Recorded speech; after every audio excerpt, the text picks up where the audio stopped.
Olá! Uma das perguntas mais frequentes que apareceram lá no Instagram e lá no labiofeminina@gmail.com, que é o canal através dos quais vocês podem me enviar perguntas e e-mails com a história de vocês, foi o que eu achei sobre a proposta de redação do Enem, né, desse ano de 2022.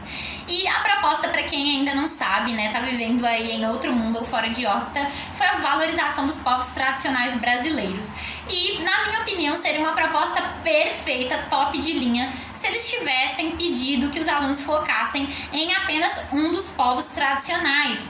E nem o Enem conseguiu fazer isso, afinal, eles citaram 10 dos 26 povos tradicionais do Brasil nos textos motivadores, e isso inclui muito mais do que 30 linhas, que é o que normalmente nós temos para poder fazer uma proposta de redação boa, né, uma proposta de intervenção bem composta, né, por aquele início, aquela introdução, o desenvolvimento e a conclusão. Então, eu vi bastante problema nessa proposta de redação, para falar a verdade. Apesar de ser um tema interessante, um tema que poderia ter sido um tema top, um dos melhores da redação do Enem, acabou fazendo com que os alunos se sentissem extremamente perdidos por essa questão. É muito difícil você espremer em 30 linhas uma única proposta que vai valorizar todos os povos, até porque os povos tradicionais, eles são muito distintos entre si, cada um tem suas próprias características, então eu acredito que tenha sido difícil para quem escreveu a redação do Enem não se sentir prejudicado em algumas das competências que são julgadas, né, pelos corretores.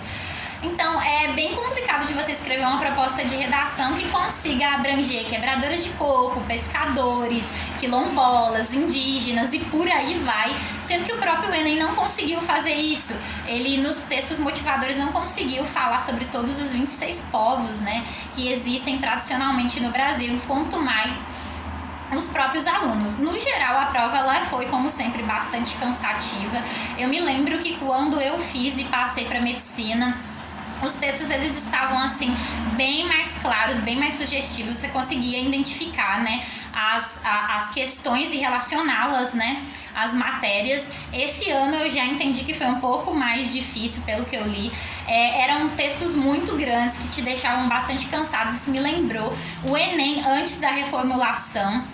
Eu tive a oportunidade de ver a prova e ela era bastante cansativa, ela contava com 90 questões na época, eram textos excepcionalmente longos, você chegava esgotado em casa após fazer a prova, e eu acho que o Enem esse ano ele começou a voltar às raízes com textos super longos, super cansativos e bastante confusos, principalmente nesse primeiro dia, onde era comum você ler as questões ali de história e acabar confundindo elas com questões de literatura, né, de linguagens em si. Então, eu acho que o INEP pecou um pouquinho nisso, e a questão relacionada à redação em si também vai fazer com que os alunos fiquem bastante confusos e que se desesperem um pouco.